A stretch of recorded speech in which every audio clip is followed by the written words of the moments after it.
በጣም የሚገርም ነገር ነው ለምንድን ነው እግዚአብሔር ኢትዮጵያ የምትባለው ነገር ከሌሎች አስቀድሞ ገና ሌሎች ባይዘው መንግስት ወንጌል አሃዱ ተብሎ የመጀመሪያ ስብከት አሜሪካ የሚባለው አሁን ዛሬ የምናያት ሀገር አልነበረችም ወንጌል የሚቃወማቸው የማይቀበላቸው ባይላዊ እሰቶችና ልማዶች አሉ ጸግሽ አብሮ ማካሄድ አይከብድም እሱ አይጋጭም ማለትም ሁለት እምነት መሆን አይችልም እኮ ሁለት እምነት መሆን አይችልም ባህሊን አለቅ የሚልስ ማዓት ማህበረሰብ አለ የሰይጣንና የሰይጣንና የኃጢአት ባሪያ ስለሆነ እነዚህ ነገሮች ሁሉ በባህሉ ውስጥ ይንጸባረቃሉ 140 የሚደርሱ በዚች ሀገር ላይ ሰዎች የሚለማመዱ ጎጂ ባይላዊ ልማዶች አሉ ይላል እነዚህ ባህላዊ እምነቶች ውስጥ ወንጌልን እንዴት ጠብ ማድረግ ይቻላል ጸግሽ ሃይማኖቶች ወይንም ስርዓቶች ውስጥ ጠብ እናረግ በመጽሐፍ ቅዱሳችን ባህል የሚል ቃል የለም ባህላዊ ሃይማኖት ግን ስለዚህ እያንዳንዱ በዛ በኩል ደግሞ የተለያዩ ነገሮች ወደ ማምለክ ይላል ግን ባህላቸውን ደግሞ አብረው ይዞብን መተዋል ያ ደግሞ በወንጌላውያን ቤተክርስቲያን አሻራ ይታያል ይባላል በዚህ ጉዳይ ላይ የምትላልጸክሽ መጽሐፍ ባልነበረበት ዘመን መጽሐፍ ነበረው ያጃንደረው መጽሐፍ ባልነበረበት ማለት ምን ማለት ነው መጽሐፍም በብራና ነው በሰው እጅ ነው የሚጻፈው በጣም ውድ ነው መጽሐፍ ስለ ባህል ምን ይላል መጽሐፍ ቅዱስ አምላክ መቀበል አንድ ነገር ብቻ ይሄ ስላሴ ትምህርት ስላሴ የሚለው ቃል መጽሐፍ ቅዱስ ውስጥ የለም አልተጻፈም ለኔ የኢትዮጵያ ትልቁ ችግሮች እኛ ኢትዮጵያውያን ነን አምልኮ የሌለው ባይል አንድም ባይል የለም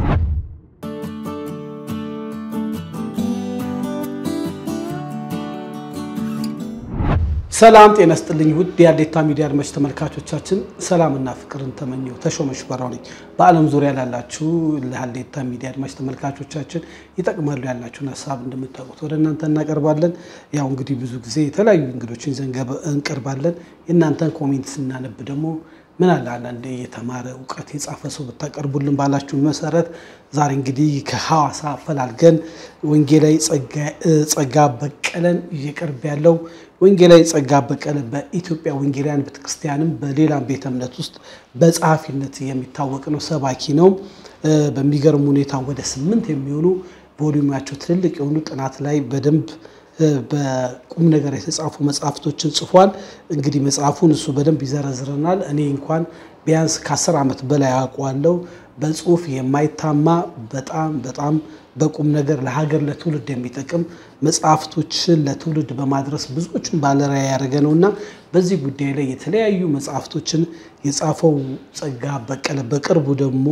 ለተነባቢያን የሚያቀርበው ወንጌልና ባህል የሚል መጽሐፍ አዲስ መጽሐፍ ቮሊዩሙ ትልቅ የሆነ መጽሐፍ አቅርቧል በዚህ ጉዳይ ላይ ለማስመረቅ ለአንዳንድ ጉዳይ አዲስ አበባ ሲመጣ እንግዲህ ፈጣሪ ደርቶን ተገናኝተን እንግዲህ ያርገዋል በጣም በተጣበበ ጊዜ በሃሌታ ሚዲያ ውስጥ ተገኝቷል ጸጋ በእውነት ከረጅም ጊዜ በኋላ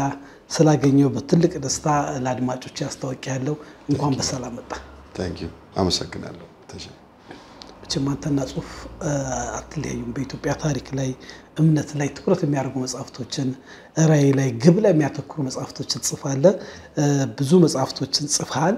መጽሐፍቶች ደግሞ የሚገርመው እንግዲህ አድማጭ ተመልካቾቻችን እንዲያውቁት ምፈልገው ባለራዕይነት ቅጽ 1 እና ቅጽ 2 ቢያንስ እስከ 8 በላይ ሪፕሪንት ተደርጓል ወይንም ድጋሚ ታትሟል መጽሐፍቶች ከ4 በላይ ታተሙ ገበያ ላይም ደግሞ ይሉ አሁን አስተዋወቀን ኬት እንደሚመጣ ባላቀም መጽሐፍቶች በጣም በሰው እጅ የሚወደዱ የሚነበቡ ናቸውና እንደው ይሄንን የመጽሐፍ ጸጋ የሰጠ ፈጣሪ ያመሰገንን እንደው ስለ ጻፍካቸው መጽሐፍቶች በቅደም ተከተል ብታስተዋውቀን ታንክ ዩ ተሼ እዚህ ቦታ ስለጋበዝከኝ በጣም ከልብ አመሰግናለሁ እግዚአብሔርን ደግሞ አመሰግናለሁ ስለዚህ ድል እንደተናገርከው መጽሐፎች 8 ናቸው የመጀመሪያ መጽሐፌ ባለራዕይነት የሚል ስለ ራዕይ ነው የሚያወራው ባለራዕይ የዛሬን ችግር የዛሬን ደስታም ሆነ ሐዘን ማጣቱን የማግኘት ጨለማ የሆነ ብርሃን አልፎ ነገን የሚያይ ጅማሬ ላይ ቆሞ ፍጻሜን አይቶ ያንን ፍጻሜ መሬት ላይ ይሆን ዘንድ ያንን ለማምጣት ጨክኖ የሚነሳ ብዙ ነገሮቻችን ያንን ዲማንድ ያደርጋሉ አገራዊ ሁኔታችን ያለንበት ሁኔታ ብዙ ቻሌንጆች አሉ በመድራችን ስለዚህ ባለራዕይ ትውልድ እንድነሳ ይሄን ነገር የሚለውጥ በዚህኛው ነገር ባለው ጥሩ ነገር ጮቤ ብቻ የሚረግጥ ባለው መጥፎ ነገር ብቻ አዝኖ የሚቀመጥ ሳይሆን የተሻለ ነገር ማምጣት የሚችል ትውልድ እንድነሳ የሚያደፋፍር ነው የመጀመሪያው ሁለተኛው ደግሞ ባለራዕይነትና ኢትዮጵያ ግን ለምን ይላል መጽሐፉ እኔ ኢትዮጵያን ታሪክ ስመለከት በጣም ይመሰጣለሁ በጣም ብዙ እንግዲህ ከጥንት በዓለም ላይ በስልጣኔ ከታወቁት ቀዳሚ ሀገሮች መካከል እንግዲህ በጣት ከመቆጠሩ 1 2 3 ከሚባሉ መካከል ኢትዮጵያ አንዷ እንደሆነች ብዙ መዛግብቶች ይናገራሉ ግን ኑሯችን እድሜያችንን አይመስልም እድገታችን ብዙ ነገሮቻችን የእድሜ ያህል አላደግንም ብዙ ነገሮቻችን እንጭጭ ላይ ናቸው እስከዛሬ ደግሞ በልተን ለማደር እንቸገራለን በብዙ ነገር ውስጥ ኦሬዲ ባዶነት አለ ግን ምንድነው የኔ ጥያቄ ያን ያህል ታሪክ ካለን ያን ያህል ትልልቅ ስልጣኔዎች ያን ያህል ትልልቅ ነገሮች ውስጥ ካለፈን ለምንድነው መብላት እንኳን ያቃተን ችግራችን የራዕይ ችግር እንደሆነ ያስባለሁ አልፎ የማየት ነገሮችን በሚበልጥና በተሻለ ማድረግ ብዙ ጊዜ አሁን ለምሳሌ የኢትዮጵያ ስልጣኔ አንስና ብዙ ጊዜ ትልልቅ ሐውልቶችን እናሳያለን እናሳያቸው ቦታዎች አሉ ስለዚህ በጣም እንደነቃለን በጣም የነበሩን አባቶቻችን የሰሩት ስራ በጣም የሚያስደንቅ ነው ግን ትምህርት በሌለበት ዘመን ይህን ያህል ብዙ ሳይንስ በሌለበት ዘመን እስካሁን ድረስ ሳይንስ እንኳን በዳበረበትና ዕውቀት በተስፋፋበት ዘመን ከምን ያን ነገር እንደሰሩ በትክክል መግለጥ እየተቻለ አይደለም እጅግ በዓለም ላይ የሚያነጋግርና በጣም አስደናቂ ነገር ነው የሰሩት በጣም በማይመች ዘመን በጣም በራቀ ዘመን ግን እኛ የተሻለ ነገር የተሻለ ዕውቀት የተሻለ ዘመን የተሻለ መረዳት የተሻለ ግንዛቤ የተሻለ ግንኙነት የተሻለ ዕውቀት የተሻለ ከዓለም ጋር ያለን መስተጋብሩ የተሻለ ሆኖ አሁንም የምንቆራው ኋላ ተመልሰን በዛ ስር ቁጭ ብለን ነው ያንን ነው የምናሳየው እንደ መለያችን የምናደርገው ምንም በዛ ላይ ጨመርነው ፕራውድ የምናደርግበት ነገር ስናመጣ አይታይም ስለዚህ ሁለተኛው ምንድነው የሚለው ኢትዮጵያ ግን ለምን ሶስተኛ መጽሐፍ ታድሶ ይላል ለቤተ ክርስቲያን ታድሶ ቤተ ክርስቲያን አናሰዎች እንግዲህ ቤተ ክርስቲያን አትታደስም ይላሉ ቤተ ክርስቲያን ባትታደስ ኖሮ አባለስ ራዕይ መጨረሻ ላይ ያለው ቤተ ክርስቲያንን ጌታ ኢየሱስ ክርስቶስ እንድትለወጥ ከበደል እንድትነጻ ባላለ ነበር ስለዚህ ስለ ታድሶ ቤተ እኔ የወንጌል ሰባኪ ነኝ ስለዚህ ታድሶ በቤተ ክርስቲያን ውስጥ ለውጥ እንዲመጣ የሚያደርግ ነው አንደኛና ሁለተኛ ቮሊዩም አለ ሌላው ደግሞ ቤተ ክርስቲያን ከፖለቲካ ውጪ ናት ይላል እኔ እንግዲህ ምንድነው እንደ አንድ አማኝ የአማኙ ማይበረሰብ ለፖለቲካ ያለው አመለካከቱ መጽሐፍ ቅዱሳዊ ነው ወይ ስለዚህ ያንን ነገር መለወጥ መቻል አለበት ሁላችንም ፖለቲከኞች እንሆናለን ማለት አይደለም ቤተ ክርስቲያን እንደ ተቋም በፖለቲካ ውስጥ ኢንቮልቭ ማድረግ አለባት ማለት የሚል ሐሳብ የለኝም ግን እንደ ዜጋ ሁላችንም የሀገር ዜጎች ነን ሰባኪም በሆነ እኔ ዜጋ ነኝ ምንድነው እንደ ሀገር ዜጋ ባለው ነገር ላይ ለኔ ፖለቲካ ማለት ሌላ የሚያስፈራ የሚያስደነግጥ ሌላ የሆነ ማለት አይደለም ለኔ አድሚኒስትሬሽን ነው ሳይንስ ነው ጥበብ ነው ኦኬ ጥበብ ነው ስለዚህ እንደ አንድ አማኝ ደግሞ እንደ አማኝነቱ ያንን ሐላፍነት መወጣት አለበት እንዴት ይወጣል ከእምነቱና ካለው ጋር እንዴት አቻችሎና ያይዞ መሄድ ይችላል የሚለውን ነገር የሚያብራራ ነው ሌላው ደግሞ መጽሐፌ የኢትዮጵያ ቤተ ክርስቲያን ዓለምን በወንጌል የመድረስ ጥሪ የሚል ነው እንግዲህ ከዳንን ወንጌልን ቀድመን ከተቀበለን ለዓለም ማቀበል አለብን የሚለውን ኮንሰፕት እናገራል ሌላው ሪቫይቫል ይላል ሌላው መንፈሳዊ መነቃቃት ስለ መንፈሳዊ መነቃቃት ነው የሚያወራው ስምንተኛው መጽሐፌ የዛሬው ነው ወንጌልና ባህል የሚል ነውና ወንጌልና ባህል እንዴት ነው አብሮ መሄድ የሚችለው በጣም አሁን ትልቅ ባህላዊ ሬኔሳንስ ወይንም ታሪሶ ላይ ነው ያለነው በአገር ላይ በአይጉር ደረጃ ስለዚህ እኛ አማኞች እንዴት አድርገን ነው እምነታችንን የምናምንበትን ወንጌልን ይዘን በምን አይነት ሁኔታ ነው በዚህ ውስጥ መሄድ የምንችለው የሚለው ነገር እንደ እግዚአብሔር ቃል በጥናት ላይ የተመሰረተ ይህን ሐሳብ ለማቅረብ የፈለኩት እጅግ አድርጌ አመሰግናለሁ። ጸግሽ እንግዲህ እነዚህ ዘረዘርካቸው መጽሐፎች ብዙዎችን የለወጡ ብዙዎችን ወደ መስመር ያስገቡና ትልቅ ለውጥ ያወጡ አሁን ሀገር ውስጥ ያሉትን ለውጦች ሳይመጡ ቀድመው በመጻፋቸው ያንን ያነበቡ ሰዎች ባለራዕይ ሆኑ ትልልቅ ነገር ይሰሩ ፖለቲካው ዓለም ውስጥ ገብተው ትልልቅ ነጥብ ያለው ነገር ያወጡ ሰዎች እንዳሉና በጥናት ላይ ተመረኮሱ እጅግ ለማንበብ አስረጂውን በጣም አፒታይት የሚከፍቱ አጻጻፍ ዘይቤ ስላለ ብዙ ወዳጆች አሉ። ለዚህ ነው እንግዲህ በጣም በተጣበበ ጊዜ ስቱዲዮቻችን ከባለሙያዎቻችን ጋር ዋጋ ከፍለን ካንተ ጋር ጊዜ የምናጠፋው በጣም ከብዙ ደስታ ጋር ነው። መቼም ስለ ኢትዮጵያ ግን ትንሽ ብዙ ሰፋ መቼም ያንዳንዱ መጽሐፍ የራሱ ነገር አለው። ቅድም አንድ ነገር ስትናገር ነበር። ለምሳሌ ቅዱስ ላሊበላ ውቅር ቤተ ክርስቲያን ብናየው ከአንድ አለት የተሰራ ነው እና አለቱ እንዴት እንደተሰራ ራሱ ስቲል ነው ብዙ መረጃ የለም። ለምሳሌ እንዴት እንደተፈለፈለ ከላይ ወደ ታች የተፈለፈለ ከታች ወደ ላይ ነው የሚሉ አሉ። አሁን እንኳን ለማደስ በጣም በብዙ ጥንቃቄ ነውና በዛ ዘመን ይሄን የሰሩ ልጆች አሁን ስንለምን እርስ በርስ ስንዋጋ አንዱ በዘረኝነት በጎሰኝነት በብሔር በፖለቲካ ተኩሳት እንደዚህ ሆነን ስታይ ምን ይሰማል? እንደ አንድ ዜጋ እንደው ትንሽ የሀገር ነገር ስላነሳ ብዬ ነው። ያ እንግዲህ የሰው ልጅ ከራሱም ጋር ይጋጫል። ሰው ከራሱም ጋር የሚጋጭ የምነጋገር አንዳንድ ጊዜ ከሌላ አጠገሙም ካለው ያ ግጭቱ አይደለም ትልቁ ችግሩ። እኛ አንደኛ እኔ ስለ ሀገራችን ታሪክ ብዙ ጊዜ ሳስብ ጦርነት የምዕራባውያንን ታሪክ ስናነብ ጦርነት ውስጥ አልፈዋል። በጣም ከኛ በከፋ የእርስ በርስ እልቂት ጦርነት ረሃብ እጦት በጣም ብዙ አይነት ፍዳ በጣም በረሃብ የተገረፉበት ያለቁበት ብዙ ታሪኮች አሉ በዓለም ላይ። የኛ ግን በጣም ቻሌንጅ የሚያደርገን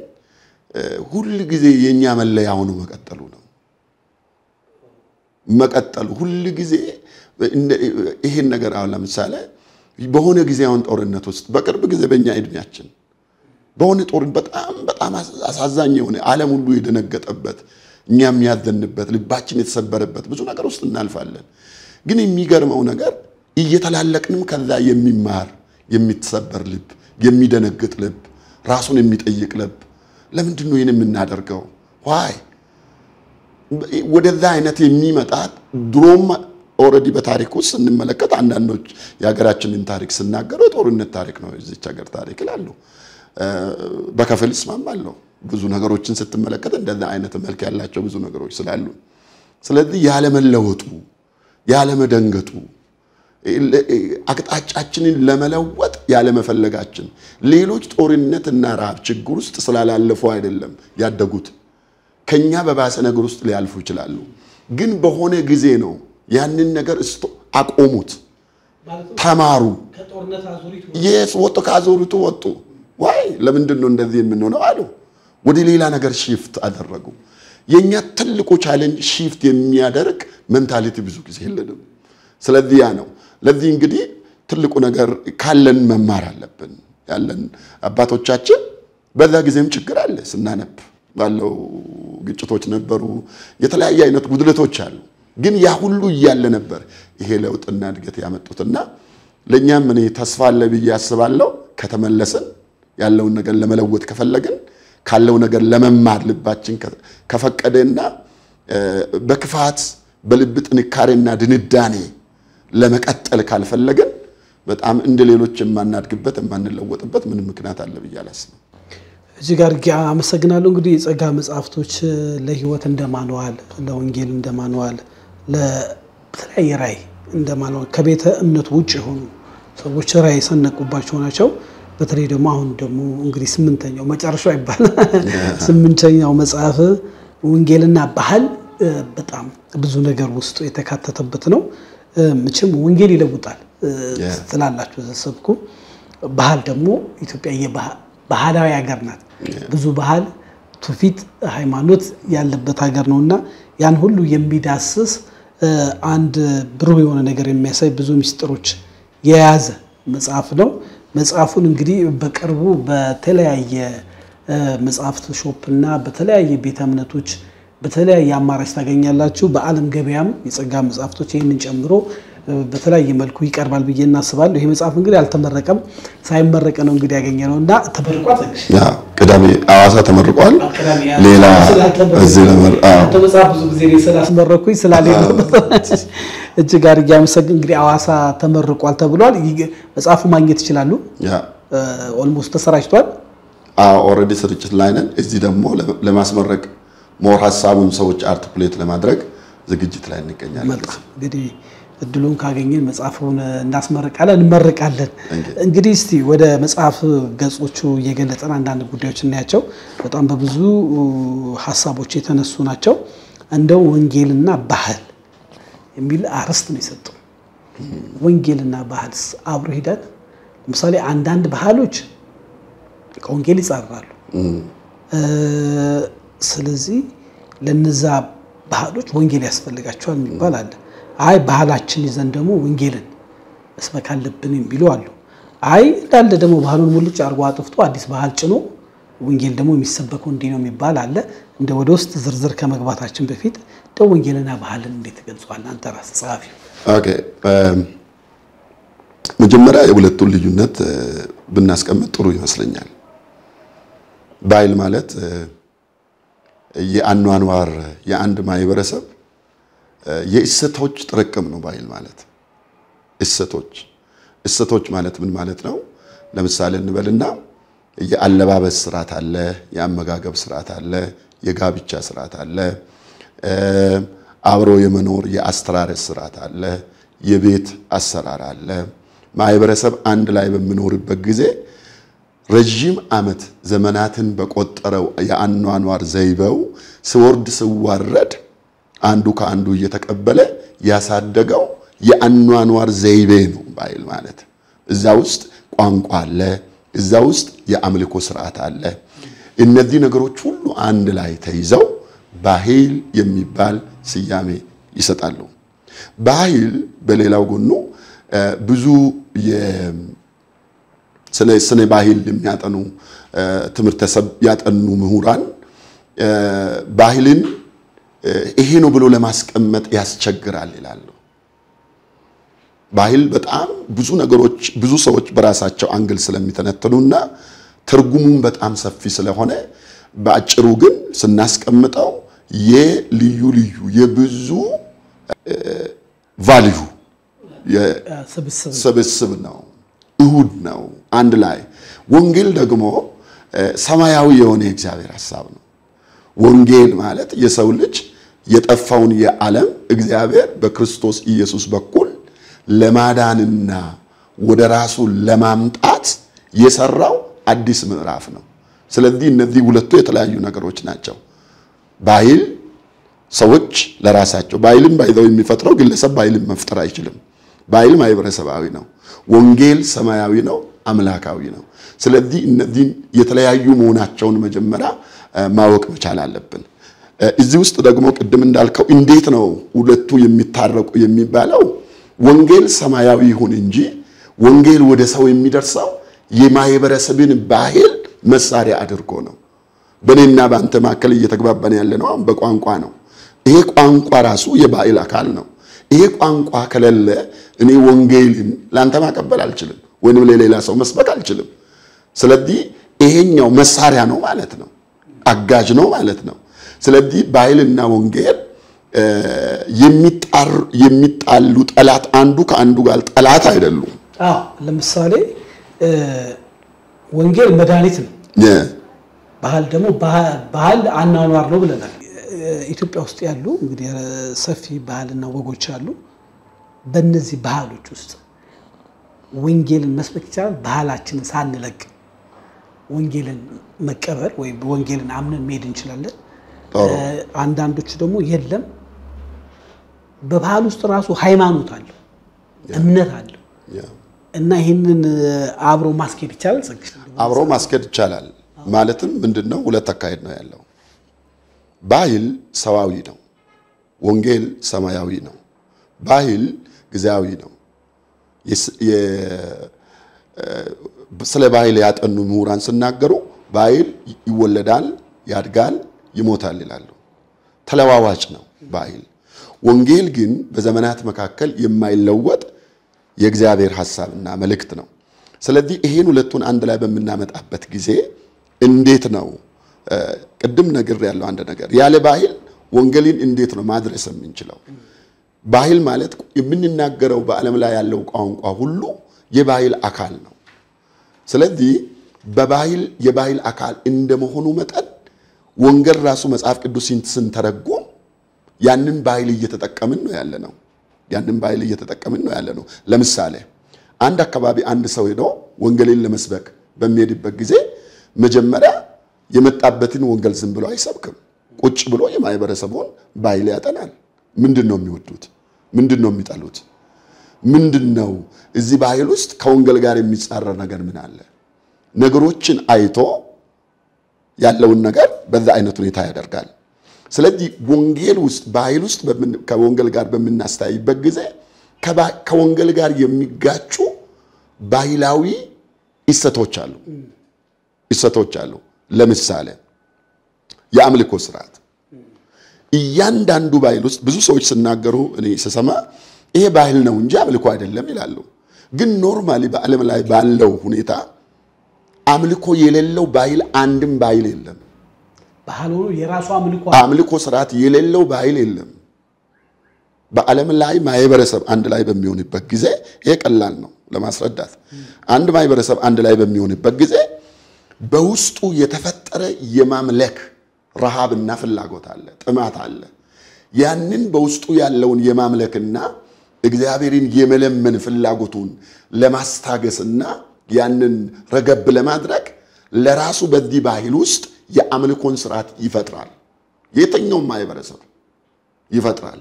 ስለዚህ እያንዳንዱ በዛ በኩል ደግሞ የተለያዩ ነገሮችን ወደ ማምለክ ይሄዳል ከወንጌል ጋር በመንመጣበት ጊዜ ወንጌል ደግሞ ይሄን ነገር አያስተናግድም ስለዚህ እዚህ ጋር ወንጌል በባህል ውስጥ የሚቀበላቸው የሚለውጣቸው የሚቀይራቸው የሚለውጣቸው ማለት ነው ሞር የተሻሉ እንዲሆኑ ሞር ያደጉ እንዲሆኑ የሚያደርጋቸው ነገሮች አሉ ፈጽሞ ደግሞ የማይቀበላቸው ነገሮች አሉት የአምልኮ ስርዓቶችን ከእግዚአብሔር ጋር አሁን ለምሳሌ እንበልና በቀላሉ እኔ በዚህ መጽሐፍ ተቀሻለሁ ሚውራን 5 የኢትዮጵያ ሚውራን ያጠኑት ኦሬዲ በኦንላይን ላይ ያለ ጥናት ምንድነው የሚለው ስለ ጎጂ ባህላዊ ልማዶች 140 የሚደርሱ በዚች ሀገር ላይ ሰዎች የሚለማመደው ጎጂ ባህላዊ ልማዶች አሉ ይላል 140 እንደዚህ ማለት ምን ማለት ነው ወንጌል ብቻ እኮ አይደለም በህግ አንዳንድ ማይበረሰብ የሚለማመዳቸው ባህላዊ ልማዶች በወንጀልነት ኦሬዲ የሚያስጠይቁ ሁሉ አሉ በጣም ትክክል ያለው ነው ስለዚህ yes የሚያስጠይቁ አሁን ለምሳሌ የሴት ልጅ ገረዛ ይዳዘ እሱ ያስጠይቃል አሁን ግን ለአንዳንዱ ምንድነው ይሄ ባህላዊ ልማድ ነው ስለዚህ 140 ስለዚህ ወንጌል ከቃሉ ጋር የሚጋጩ ባህላዊ ስርዓቶችና ልማዶችን እሰቶችን አይቀበልም እንዲህ ስትለን እንደው ፈጣሪ ባህልን የፈጠረው ወንጌልን የፈጠረው የሚሉት የክብንስ ፈጣሪ ሰው ነው የፈጠረው ፈጣሪው ባህልን አልፈጠረም ባህልን ፈጠረ የሚልበት አንድም ቦታ እናገኝም መጽሐፍ ቅዱሳችን ላይ የምንመለከተው እግዚአብሔር አዳምና ሔዋንን ፈጠረ ባህል ማለት ምን ማለት ነው የአኗኗር ስርዓት ነው ብለናል አዳምና ሔዋን ከዛ በኋላ መዋለድ ጀመሩ መብዛት ጀመሩ ማይበረሰብ ሲሆን ዘፍጥረት ምዕራፍ 4 በኋላ ሰዎች ባህልን ሲፈጥሩ እንመለከታለን አንድ ላይ ሲሆኑ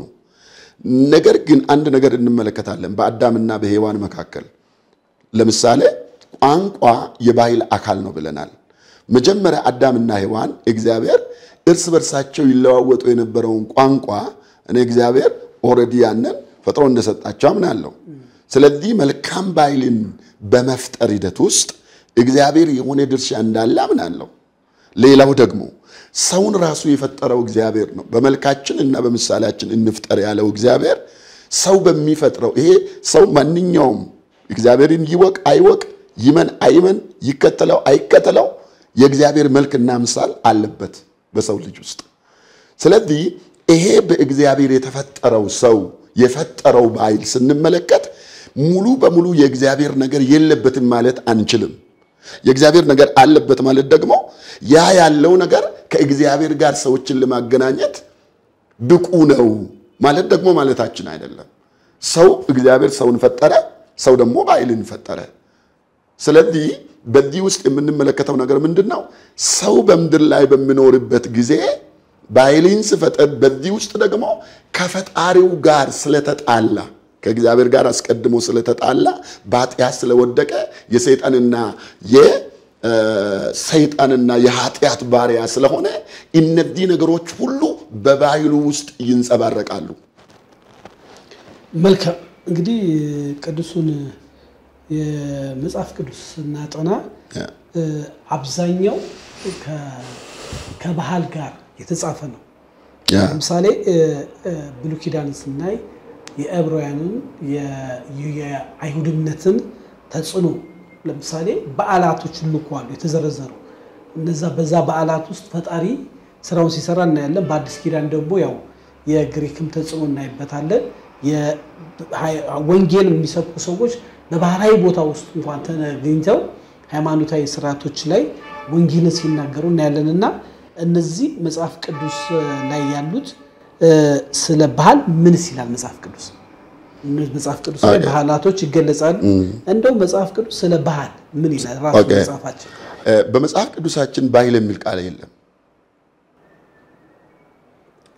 ባህላዊ ማለት ግን ባህል የሚባል የለም ሌላው ምንድነው መጽሐፍ ቅዱሳችን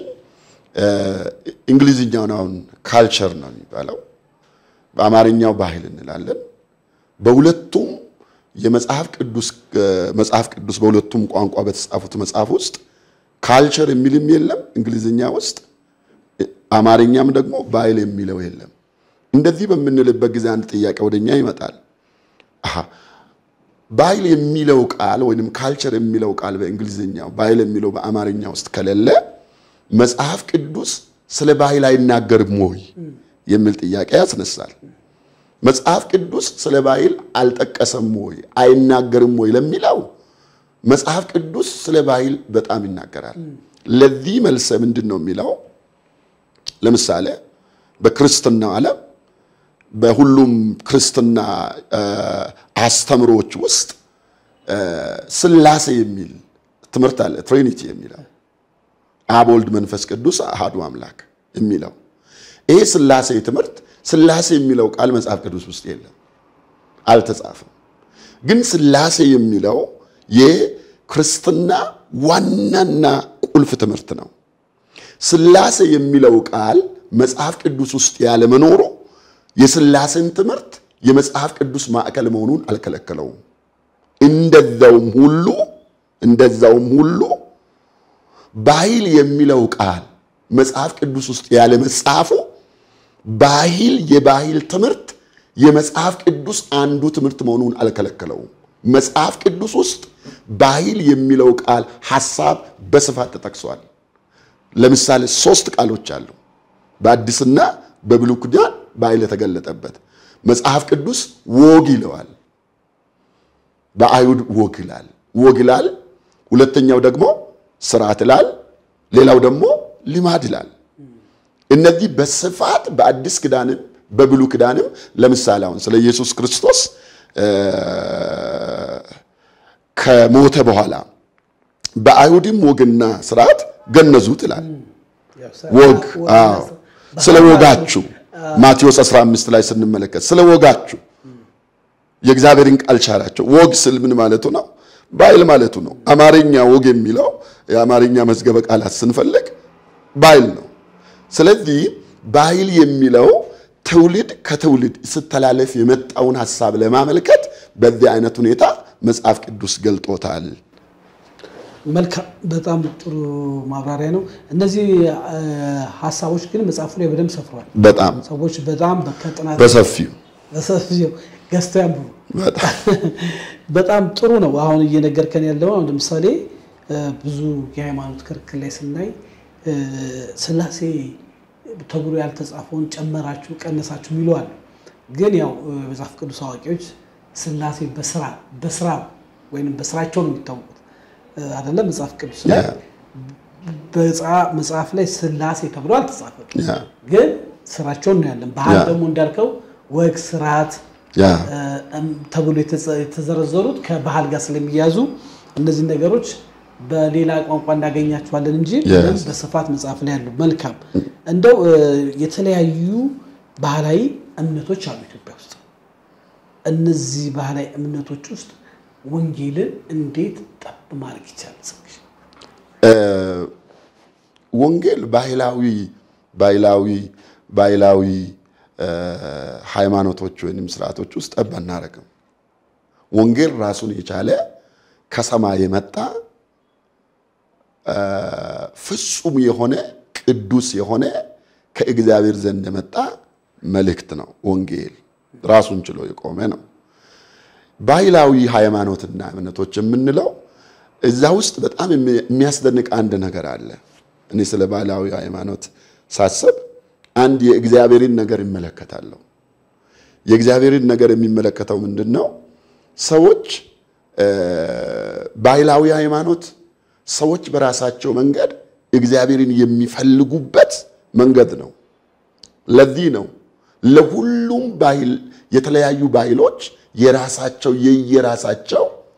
የተለያየ መንገድ ያላቸው ምክንያቱም እያንዳንዱ በራሱ መንገድ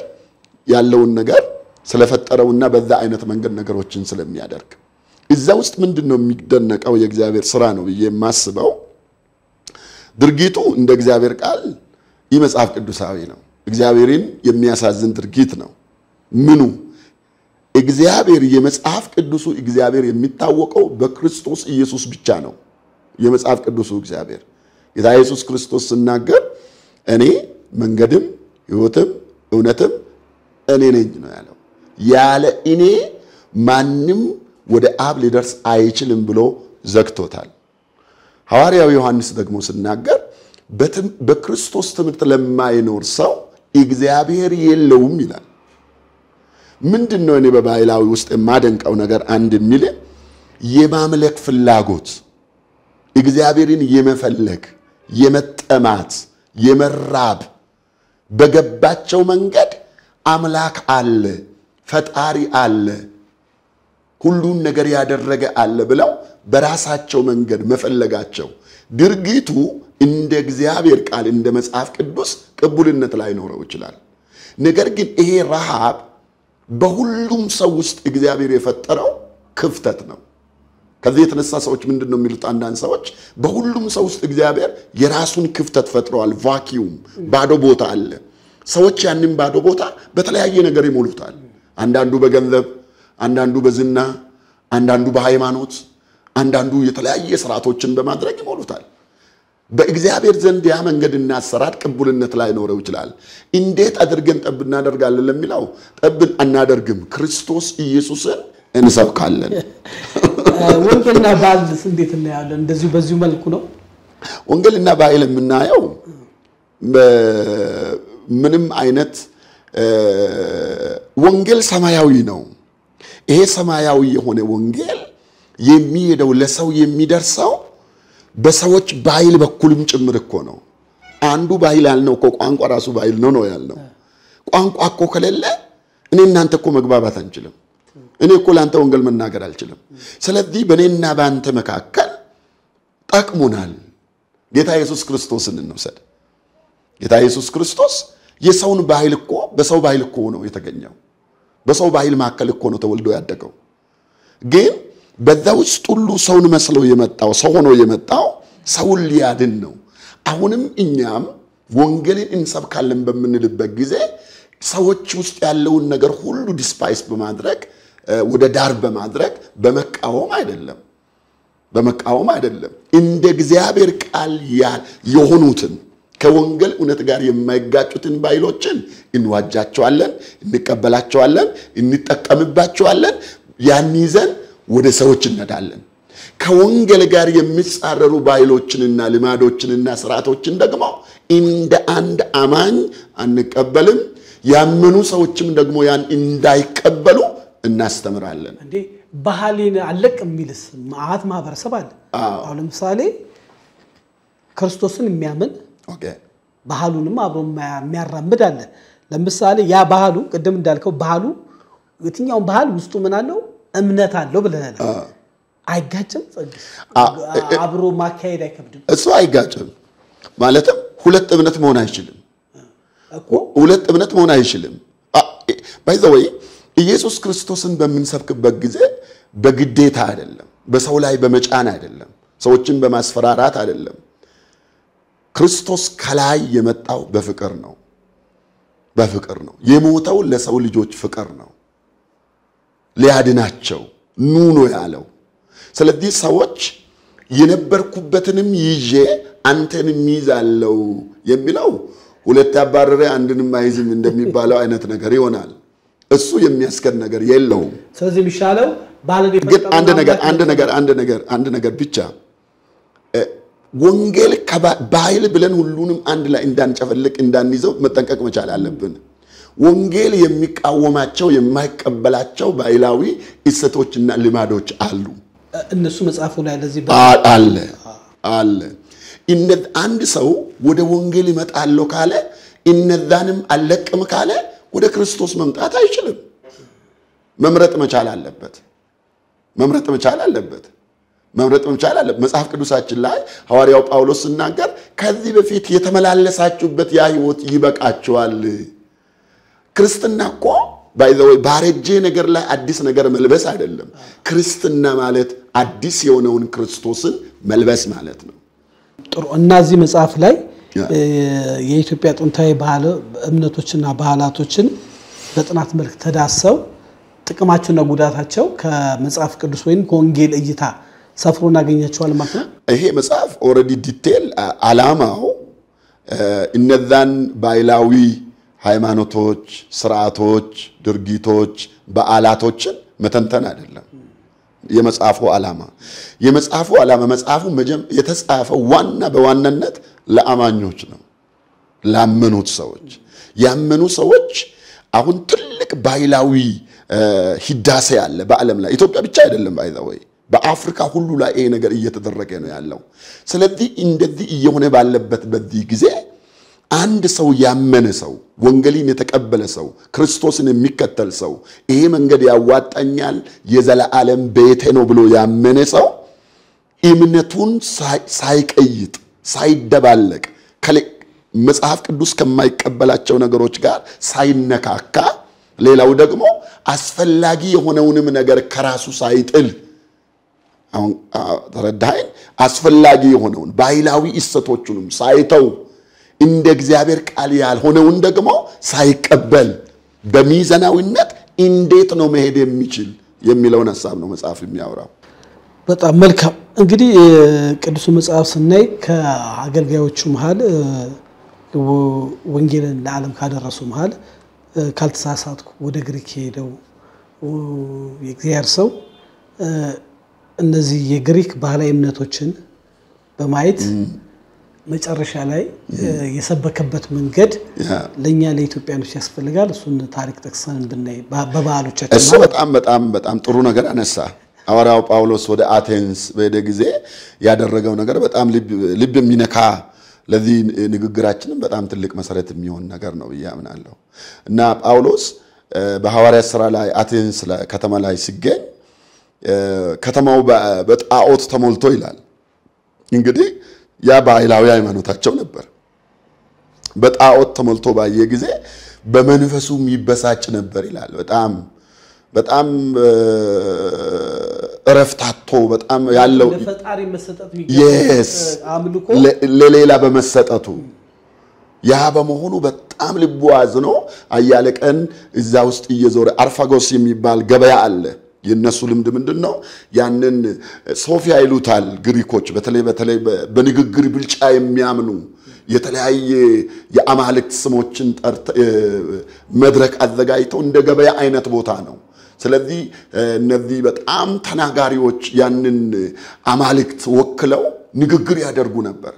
ሰዎች ደግሞ ከተለያየ ከከተማው ከዙሪያው ተሰብስበው የነሱን ንግግር ያደምጡ ነበር እና ጳውሎስም እዛ ቦታ ተገኝቶ በጣም ባየው ነገር እሱ እንግዲህ ወንጌልን ይዞ ነው የመጣው ክርስቶስ ኢየሱስን ነው የሚሰብከውና በጣም ባየው ነገር በጣም በመንፈሱ ይበሳጭና ያዝን ነበርና እየሄደ ያለ በሆነ ጊዜ የሆኑ ሰዎችን አገኘና አነጋገራቸው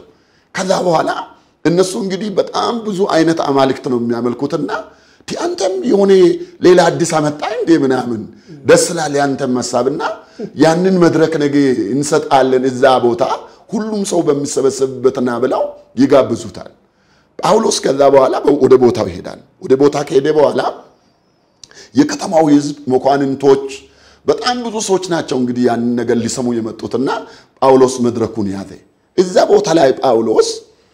ያ ባህላዊ ሃይማኖታቸው የአማልክት ሥርዓቶቻቸው የሚያደኑ ቢሆን ኖሮ ጳውሎስ ኢየሱስ ክርስቶስን ለነሱ አይሰብክም ነበር ጳውሎስ አንድ ምልክት አየ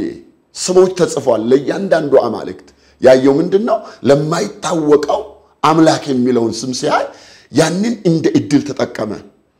እንደዚህ አለ እናንተ የማይታወቅ አምላክ ብላችኋል አለ ከዛ በኋላ ስለማይታወቀው ስለዚህ አምላክ እኔ ላስታውቃችሁ አለ አሁን እዚህ ጋር የሌለው ማን ነው እሱ ይዞ የመጣው ክርስቶስ እዚህ እየተሰበከ አይደለም ከነዚህ አማልክት መካከል ማንንም ስለሱ ያወራ ያለ የለም ፍልስፍና ነው የሚያወሩት ምድራዊ ነገር ነው የሚያወሩት ባህላዊ ነገር ባህላቸው ነው ባይዘው ባህላዊ ሥርዓታቸው ሃይማኖታቸው ነው ከዛ በኋላ ጳውሎስ በጣም ትልቅ ትምህርት ሰጣቸው ስብከት አይደለም ባይዘው ኖርማሊ ንግግር ነው የተናገረውና እግዚአብሔር ሰማይና ምድርን እንደፈጠረ ሰማይና ምድርን የፈጠረው እግዚአብሔር ወደ ራሱ የማምጫ ወይንም ወደ ራሱ ሰዎች ሁሉ እንዲመጡ ያዘጋጀው መንገድ ክርስቶስ እንደሆነ ሰዎች ሁሉ ወደሱ መምጣት እንዳለባቸው ወደሱ ያልመጣው ዓለም ደግሞ ፍርድ እንደሚጠብቅ ጠንከር አድርጎ ሲናገር ሶስት ነገር ተፈጠረ አንደኛ ኃይለኛ ተቃውሞ ተነሳ ምንድነው የሚያወራው አሉት ሌላው ደግሞ ትንሽ የመቀስቀስ አይነት ተቃውሞ ሌሎች በጣም የሚገርመው ነገር ሌሎች ጥቂት ሰዎች በዛ ጳውሎስ የሚለውን አመኑ ይላል ጳውሎስ ማን ነው ሰበከው እዛ የነበሩትን አማልክት አልሰበከም ጳውሎስ እዛ ቦታ ትክክለኞች ናችሁ በዚህኛውም ብትሄዱ እግዚአብሔር ጋር ትደርሳላችሁ አላለም እግዚአብሔር ጋር የሚደረሰው መንገዱ አንድ ነው እሱም ክርስቶስ ነው ያለው ዛሬም ቢሆን ሰዎች በተለያየ መንገድና ሐሳብ አምላክን ሊፈልጉ ይችላሉ በተለያየ መንገድ ሊጸልዩ ይችላሉ በተለያየ መንገድ ሊያስቡ ይችላሉ ግን እግዚአብሔር የሰማይና የምድር ጌታ የተባለው እግዚአብሔር የመጽሐፍ ቅዱሱ እግዚአብሔር ሰዎች ሁሉ ወደሱ እንዲመጡ የፈለገው ክርስቶስ ኢየሱስ ነው ያለ ክርስቶስ ኢየሱስ ማንንም ሰው በባህላዊ መንገድ ወደ መጽሐፍ ቅዱሱ እግዚአብሔር መድረስ አይችልም ዛሬም መልካም ጥሩ ይሄንን ጠንከር ያለ ንግግር ስትናገር በመጽሐፍ ቅዱስ ላይ የሰፈረ ስለ ኢትዮጵያ ትልቁነት አለ ሐዋርያት ሥራ ምዕራፉን በደንብ ባለየው እንግዲህ ሰባኪ ስላልሆንኩ ስለ ኢትዮጵያዊ ጃንደረባ ወይንም ባክሲዱ አዋዲ ኢትዮጵያ ኦርቶዶክስ አስተማሪዎች የራሱ ባህል ወግ ነበረው መባና አስራትን ለማቅረብ ኢየሩሳሌም ሄዶ በጋዛ በራስ ሲመለስ ግን እንግዲህ ካልተሳሳትኩ ፊልጶስ መሰለኝ በባህር አግኝቶ ከዛ መጽሐፍ ጀምሮ ስለ ክርስቶስ ነገረው ሳያንገራግርም ክርስቶስ ኢየሱስን ተቀበለው ብለው የሚጽፉ ሰዎች አሉ እንደው ይሄ ባህል ወግ ሃይማኖት የነበረው ወርቅና መባ ይዞ ሄደ ባለጸጋ የነበረ ትልቅ ኢትዮጵያዊ ክርስትናን ይዞ ወደ ኢትዮጵያ ገባን የሚሉ አሉ ሲን ባልነው ትንሽ እንወያይበት እኔ በጣም የሚያስደንቀኝ ታሪክ ነው የጠቀስከው እንግዲህ በዛ ጊዜ የነበረችው ኢትዮጵያ ናት ወይ የሚለው ነገር ብዙ የሚያከራክር ነገር አለ ማለትም አንድ ነገር አንድ ኢሳቤ አለ አሁን ያለንባት የጀበና ቅርጽ ያላት ኢትዮጵያ እሷንም ይጠቀልላል የሚለውን እሱን አምናለሁ ግን በዛ አንዳንድ አሁን ለምሳሌ እንደ ባህሩ ዘውዴ የኢትዮጵያ ታሪክ ጻፊዎች ሲናገሩ አሁን ላለችው ኢትዮጵያ ለምትለው ለኢትዮጵያ አሁን ላለችው እኛ ላለንባት ኢትዮጵያ የሚለው ስያሜ የተሰጠው ከንጉስ ኢዛና ዘመን ጀምሮ ነው ከዛ በፊት የነበረው ኢትዮጵያ ከግብጽ ደቡብ ያለው እንዳውም አንዳንድ ለዚህ አስረጂ የሚሆኑ ጎግል ላይ ገብተን አሁን ብዙ ኢትዮጵያ የሚለውን ስናነብ ሴንትራል አፍሪካ ማዕከል ላይ ነው ኢትዮጵያ የሚል ጽሑፍ ሁሉ እናገኛለን። በጣም ሰፊ እንደሆነች እንመለከታለን። አንዳንዶች እንዳውም እስከ ሂንድ ድረስ የሚለጥጧት ሁሉ አሉ። እና ለሁሉም ግን ምንድነው ወደ ቅድም እየጠቀስከው ሐዋርያት ሥራ ምዕራፍ 8 የኢትዮጵያ ጃንደረባ በጣም አንደኛ በዛ ጊዜ የምንመለከተው ባለስልጣን በጣም የከበረ ሰው፣ ሁለተኛ ደረጃ ደግሞ በጣም በሃይማኖቱ ላይ በጣም ጠንካራ ልማድ ያለው ሰው። ከዚህ ከኢትዮጵያ እንግዲህ በዛ ዘመን መኪና አውሮፕላን ምናምን የለም። እንግዲህ ከኢትዮጵያ ተነስቶ ኢየሩሳሌም ለመስገድ እንዴት አይነት የእምነት ኮሚትመንት ብኖረው ነው ይሄን ነገር የሚያደርገው የሚለው ነገር በጣም የሚያስደንቅ ነገር ነው። አንድ ጽሑፍ ስለሱ ጉዞ የተጻፈ ትዝ ብሎኝ ስነግረን በጣም በአልማዝና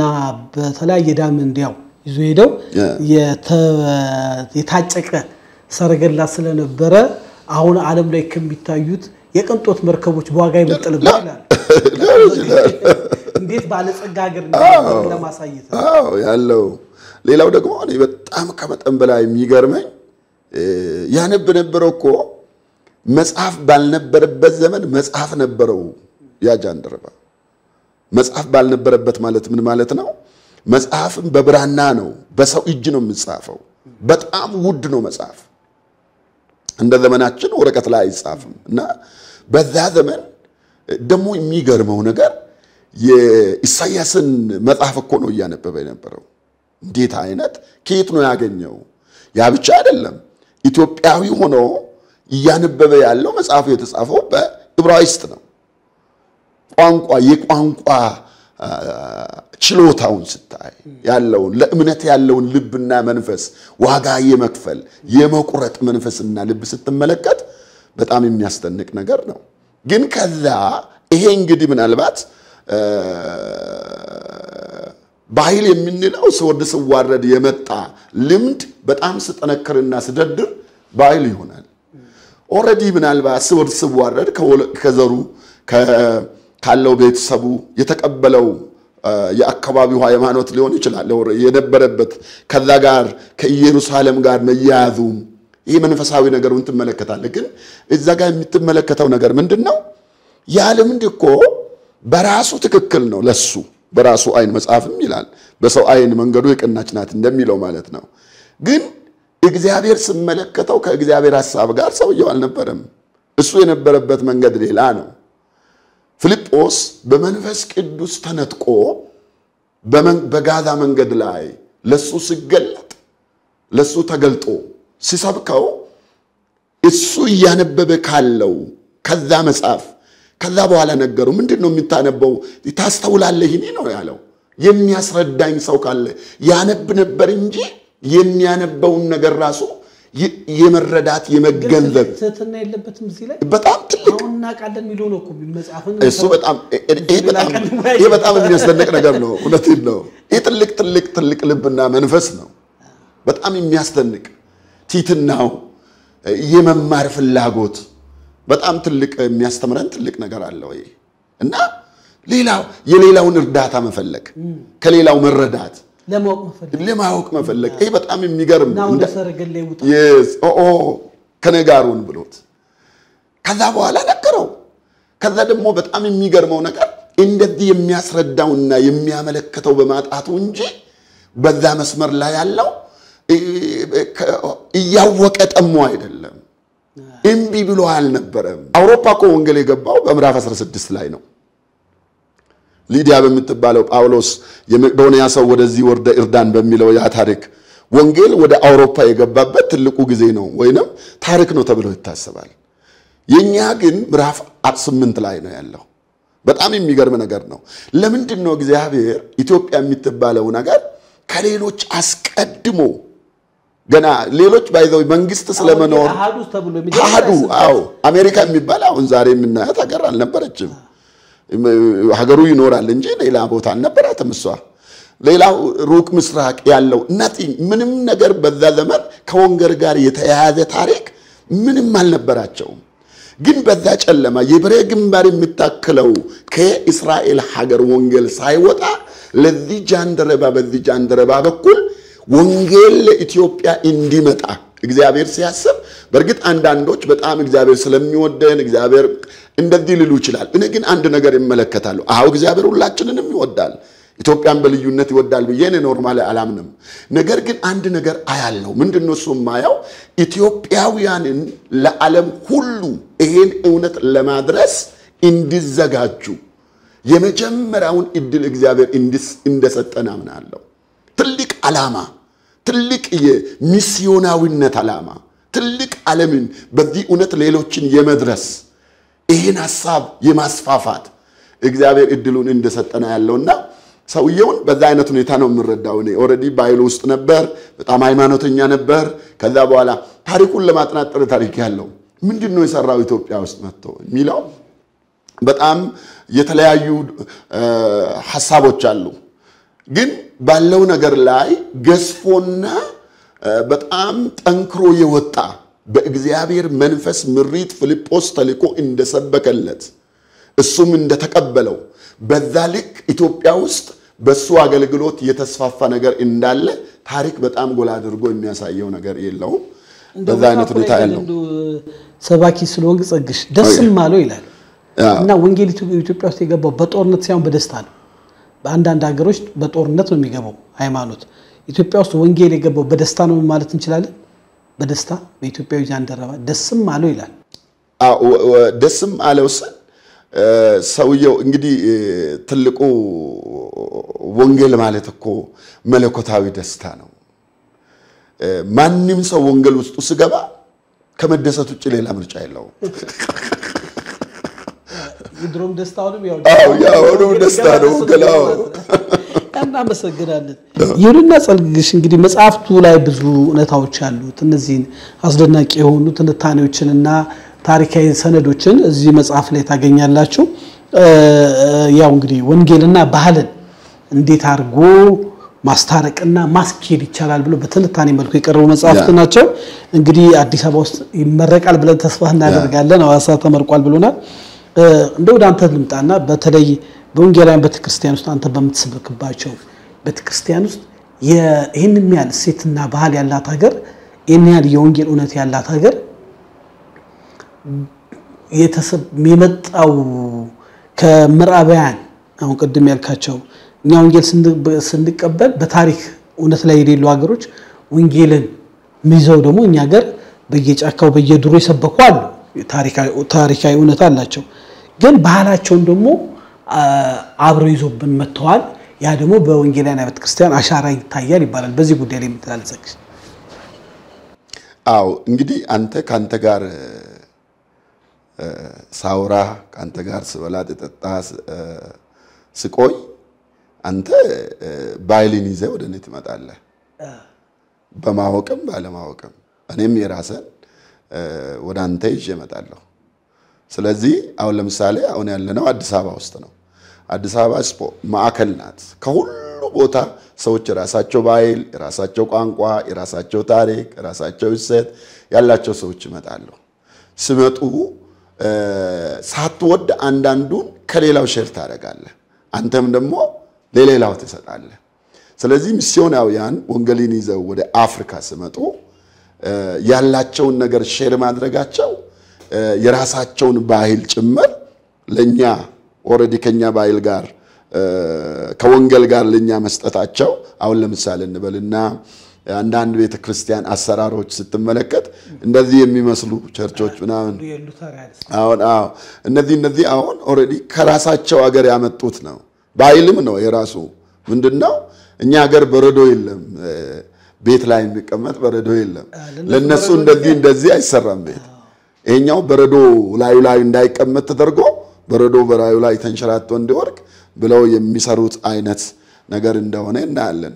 ሌላው ደግሞ በጣም ብዙ ሰዎች አሁን ለምሳሌ እንበልና ትምህርት አንዳንድ መጽሐፍ ውስጥ አለ።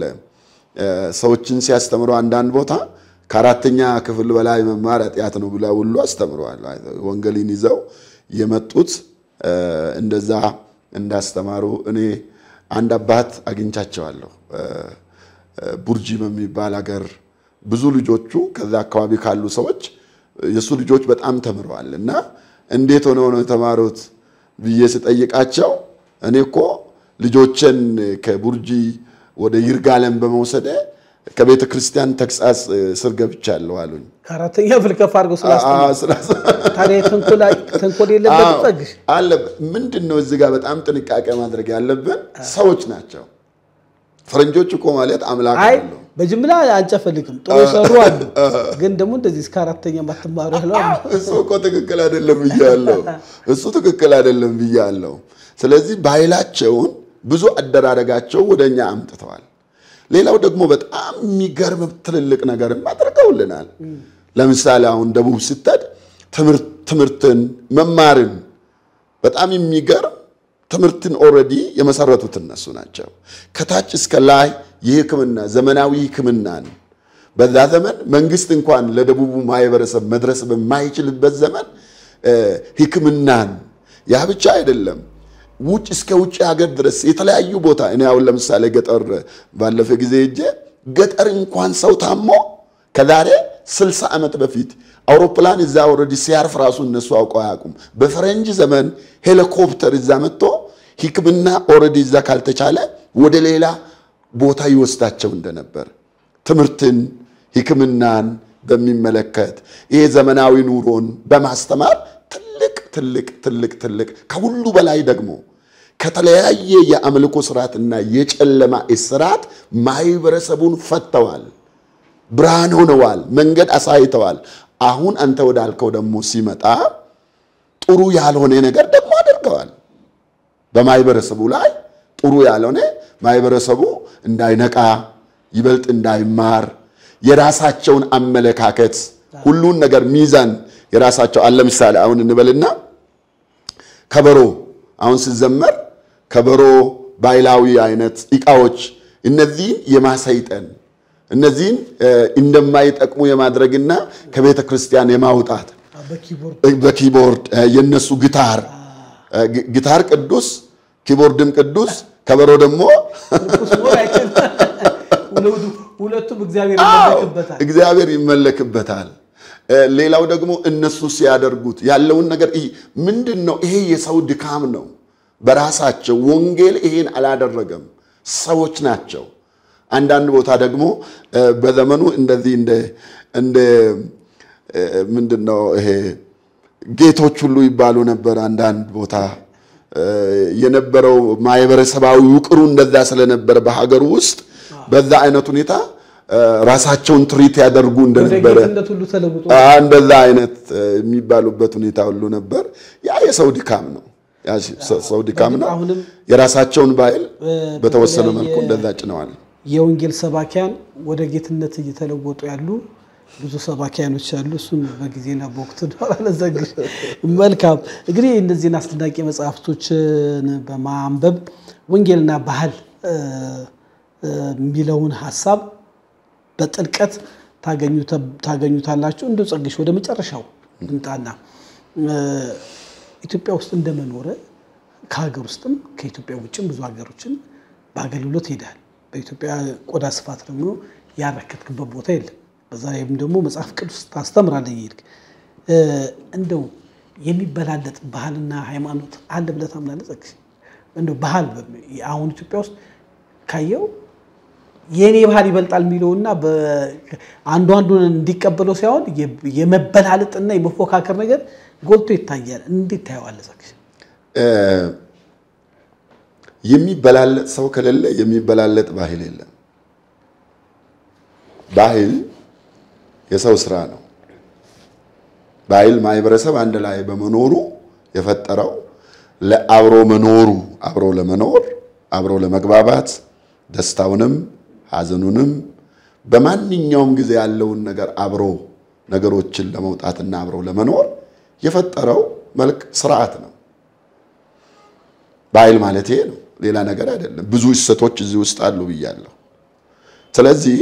አሁን ምንድነው ልዩነቱ አሁን በተለይ በቅርብ ጊዜ ኢትዮጵያ ውስጥ የምንመለከተው ሰዎች ባህላቸውን ይሄ የሰው አንዱ ድካም ነው የራሱ ባህል ከሌላው ባህል በጣም የበለጠ የተሻለ እንደውም አንዳንዶች በጣም ምንድነው የሚያደርጉት አምላካዊ ያደርጉታል የነሱ ከአምላክ የወረደ የሌላው ደግሞ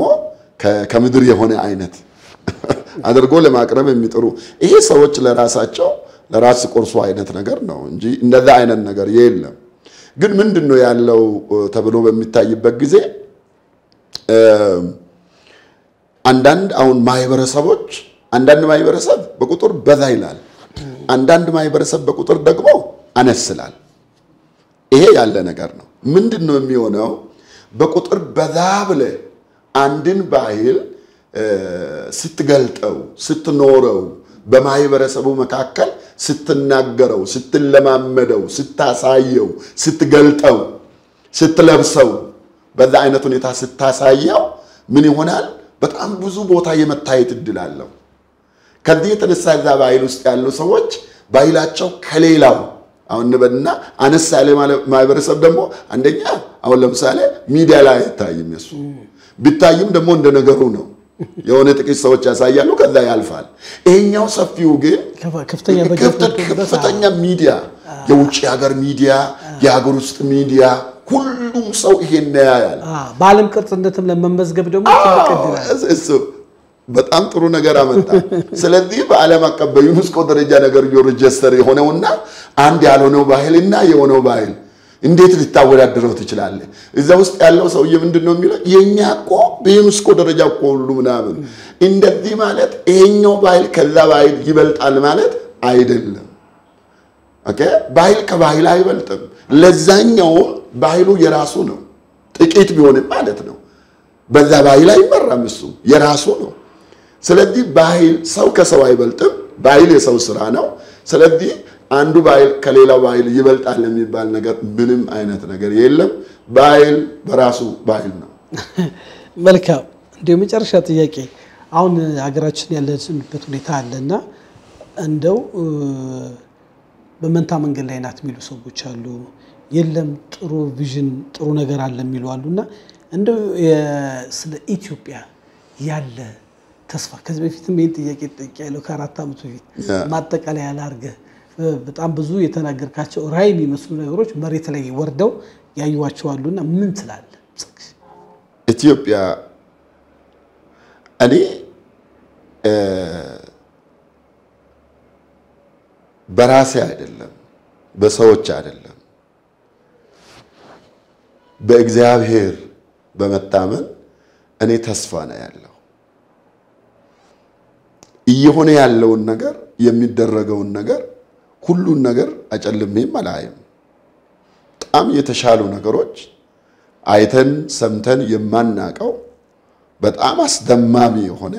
ዓለምን የሚያነጋግር ትኩረትን የሚስቡ እጅግ መልካም የሆኑ በእኛ ብቻ ሳይሆን ብዙዎች መልካምነቱን የሚያወሩለት ጥሩ ነገሮች በዚህ ምድር ላይ እንዳሉ አምናለሁ አያለሁ ደግሞ እናገራለሁ በሌላ ጎኑ ደግሞ መልካም ያልሆኑ በጣም የሚያሳዝኑ እነዚህ ነገሮች ሊያጠፉን ነው ወይ ይሄ ነገር መሆን የለበትም ብዬ በጣም የሚጨነቅበት የሚያሳስበኝ እንቅልፍ የሚነሳኝ ብዙ ነገሮች አሉ ለሁሉም ግን አንድ ነገር አያለው ኢትዮጵያን ለዚህ ያበቃት ከሰው በላይ እግዚአብሔር እንደሆነ ያምናለሁ ኢትዮጵያ እንደ ሰዎች እንደ ኢትዮጵያውያን ለኔ የኢትዮጵያ ትልቁ ችግሮች እኛ ኢትዮጵያውያን ነን ለኢትዮጵያም ትልቅ መፍትሄ እግዚአብሔር አድርጎ የሚያስነሳል እኛ ኢትዮጵያውያንን ብዬ አምናለሁ ስለዚህ ይሄን መልካሙን አሳድጎና አስፍቶ የፈረነውን ነገር ሁሉ ለውጦ ጨለማችንን ወደ ብርሃን ሐዘናችንን ወደ ደስታ ሞታችንን ወደ ሕይወት ህመማችንን ወደ ፈውስ ለውጦ እግዚአብሔር ወደ ተሻለው በመረቱና በመልካምነቱ ያደርሰናል ብዬ አምናለሁ አሜን ብለን ተቀበለናል ፈጣሪ ያድርገው ወንጌልና ባህል የተሰኘውን የወንጌላዊ ጸጋብ በቀለን አዲስ መጽሐፍ እንግዲህ በአይነቱ ልዩ የሆነ በብዙ ዶክመንቶችና ማስረጃዎች እንግዲህ ያንተ መጽሐፍ እንደ መጽሐፍ ብቻ አይደለም ምን የማነባቸው ብዙም ሰዎች የሚያነባቸው እንደ ማኑዋል ነው በጣም በሚገርም ሁኔታ ሁሉም ቤተ እምነት ውስጥ ላሉ በተለይ የወንጌል ሰባኪያኖች እንደ ማኑዋል ሲጠቀሙበት አይቻለሁ ጥሩ መረጃ ነው ብዙ ታሪካዊ እውነታዎችን ታሪካዊ ዳራዎችን ተደሳለ በጣም ደግሞ የሚገርመኝ ከወንጌላውያን ቤተክርስቲያን ብቻ ለምጠቅሰው ከኢትዮጵያ ኦርቶዶክስ ቤተክርስቲያን ከካቶሊክ ከሁሉም ትክክለኛ መረጃ ሰብሰብ አድርገ ነው ለትውልዱ የምታቀርበው ለዚህ ነው ተወዳጅ የሆነው እንግዲህ ከመጽሐፍ ከ8 ጊዜ በላይ ዳግም የታተሙ መጽሐፍቶች 4-5 የታተሙ አሉ እነዚህ ዘርዘርካቸው ከ8 ያለናሱ መጽሐፍቶች ሼልፍ ላይ ነው እንግዲህ ተመልሰው እንዲመጡ አንዳንዶቹ ብዙ ጥያቄዎች አሉ እንግዲህ የወረቀት ህትመትና ጸጋብን ደግሞ በግል አግኝታችሁ በዚህ የታሪካዊ ትውልድን መለወጥ በሚችሉ ስራዎች ላይ ከጎኑ ብትቆሙ ቀላል በጣም ቀላል እንግዲህ ብዙ ሰዎች የተለያዩ ነገሮችን ስፖንሰር ያደርጋሉ ይሰራሉ ጸጋብን ደግሞ በማግኘት በአለም ዙሪያ ያላችሁ ሰዎች በታግዙት ብትሰሩ የተሻለ ነው ብዬ አምናለሁ ለትውልድ መፍትሄ ነው ውድ ያሌታ ሚዲያ አድማጭ ተመልካቾቻችን እንግዲህ በሰጣችሁን ኮሜንት እንግዲህ ለትውልድ የሚጠቅም ሐሳብ ከወንጌላዊ ጸጋብ በቀለ ጋር ተወያየን ሐሳብ አስተያየታችሁን አሁንም ስጡን ይሄን ፕሮግራም ሰብስክራይብ ላይክ ሼር በማድረግ ለብዙዎች ተደራሽ እንዲሆን አድርጉ ሰላምና ፍቅርን ተመኘው ተሾመ ሽፈራው ነኝ ሻሎም